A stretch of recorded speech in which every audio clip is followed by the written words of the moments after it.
Guys, yung umagang pagpasok sa trabaho.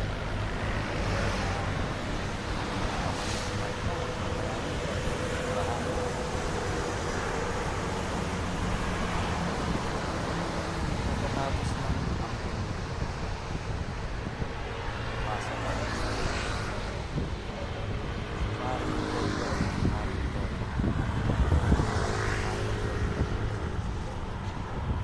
Toy Mix TV Balikan channel. Ito na yung malapit na sa trabaho. Ang lakas ng hangin. Yung gate na yan. Parang may bagyo. Malakas ang hangin. At ayan, basa pa ng ulan. Umaampong pa yan.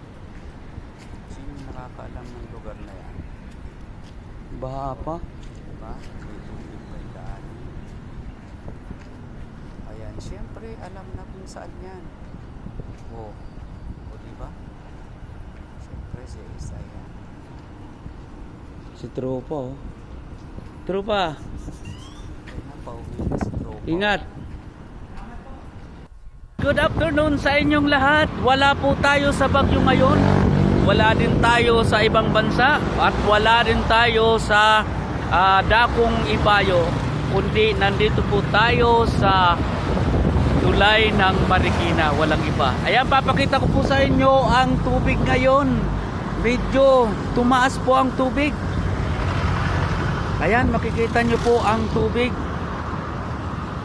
Saglit lang. Medyo umuulan kasi. Ayan.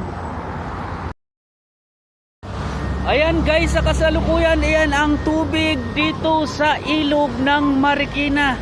Medyo tumaas pong bahagya. At parang gumagana na rin po yung ginawa nilang dike sa gilid. Pero parang kunti pa lang, malalagpasan na yung dike. Ayan po. Malabo at medyo dumami po ang tubig dito ngayon. Sa lahat po na malapit sa ilog, siyempre kailangan ng lumikas para maliwanag pa ang ating hindi pa tayo gabi.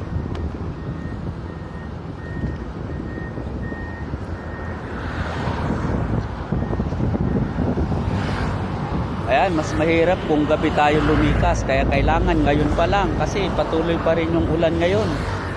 Ayan, oh.